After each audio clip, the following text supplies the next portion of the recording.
বিকালের নাস্তায় যদি পেয়ে যান এত সুন্দর গরম গরম আলু পকোড়া, তাহলে কেমন হবে বলুন তো? ভালোই তো হবে। তাই এই আলু পকোড়াগুলো বানানোর জন্য আমরা আলুগুলো ছিলে নিয়েছি। এখানে বড় বড় 4টে আলু নেওয়া হয়েছে। তারপর নিয়ে নিয়েছি 1 কাপ বেসন, 2 টেবিল চামচ আটা এবং পেঁয়াজ কুচি, কাঁচামরিচ কুচি, হলুদ গুঁড়ো, মরিচ গুঁড়ো এবং পরিমাণ মতো লবণ। তার মধ্যে কিন্তু একটা ডিমও ভেঙে দিয়ে দিয়েছে। এবার ভালোভাবে এটার মিক্সচার তৈরি করবে। আর মিক্স হয়ে গেলে অল্প অল্প পানি দিয়ে এটার মিক্সচার তৈরি করে নিতে হবে। এটা মিক্স করার পর একটুখানি ঘন আর বেশি পাতলা না, যেমন আপনারা দেখতেই পাচ্ছেন কতটা ঠিক। এটা দিয়ে এবার আমরা রেখে দিয়েছি। আর এবার এটার মধ্যে এই আলুগুলো দিয়ে দিয়ে দিতে হবে। বেশি করে তেল নিয়ে দিতে হবে। ডুবা তেলে হালকা আছে কিন্তু এগুলো সুন্দর করে ভেজে নিতে হবে। বিকেলের নাস্তা হিসেবে এই পকোড়া এত জবরদস্ত খেতে, একবার খাও, খেয়েই দেখো কত ভালো লাগে। আর তার সাথে যদি হয়ে যায় 1 কাপ চা আর টমেটো সস, তাহলে তো আর কথাই নেই। দেখো কত সুন্দর করে এই পকোড়াগুলো কিন্তু ভেজে নিয়েছে। এবার এইভাবে ভেজে নেবো আমরা সবগুলো।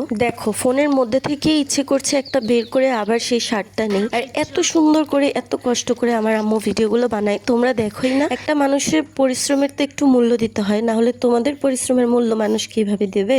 যাই হোক, ভিডিওটা তোমাদের কেমন লাগলো আর রেসিপিটা যদি কেউ ট্রাই করে থাকো তাহলে তোমাদের কাছে কেমন লাগলো আমাদেরকে অবশ্যই জানাবে। জানি ভালোই লাগবে। আর ভিডিওটা ভালো লাগলে লাইক কমেন্ট শেয়ার করতে ভুলবে না একদমই।